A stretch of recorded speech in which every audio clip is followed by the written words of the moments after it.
بسم اللہ الرحمن الرحیم۔ اس وقت ہم جہاں کھڑے ہیں ہمارے ساتھ کچھ اور ساتھی بھی ہیں۔ یہ مدینہ منورہ کے مبارک کنویں میں سے کنواں ہے جسے بیر غرس کہتے ہیں۔ دراصل غرس عربی زبان میں کھجور کی کوپل کو کہتے ہیں یا درخت کے نیچے کے حصے کو کہتے ہیں، کہ یہ کنواں جو تھا ایک باغ میں واقع تھا، اس لیے اس کو بیر غرس کہتے ہیں۔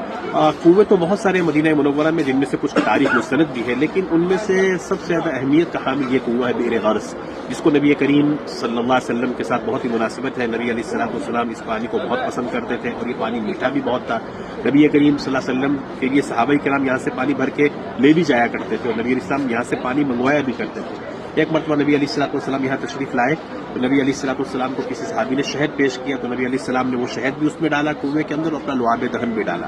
اور پھر نبی کریم صلی اللہ علیہ وسلم نے اس بات کی وصیت بھی کی تھی کہ میرے انتقال کے بعد اس بیر غرض کے پانی سے مجھے غسل دیا جائے۔ تو اس وصیت کو سیدنا حضرت علی کرم اللہ وجہ الکریم نے پورا کیا کہ اللہ کے نبی علیہ السلام کی دنیا سے رحلت فرمانے کے بعد جو پانی استعمال کیا گیا نبی علیہ السلام کے غسل کے لیے، اس میں اس پانی کو بھی شامل کیا گیا تھا بیر غرض کو۔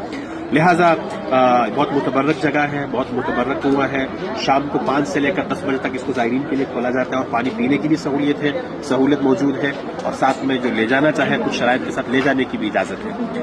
لیکن چونکہ کنویں بہت سارے ہیں، یہ کنواں اس کی تاریخ ہے، احادیث میں اس کا ثبوت ملتا ہے، نبی علیہ السلام کو اس سے مناسبت ہے، نبی علیہ السلام کا اس میں لعاب دہن ڈالے جانا وہ ثابت ہے، پھر وصیت کرنا، یہ تمام چیزیں وہ ہیں جو اس بات کو ثابت کرتی ہے کہ یہ متبرک کنواں ہے۔ لہٰذا جب بھی مدینہ منورہ حاضری ہو تو یہاں ضرور تشریف لائیں، اس کا پانی بھی پئیں، انشاءاللہ ضرور خیر و برکت حاصل ہوگی۔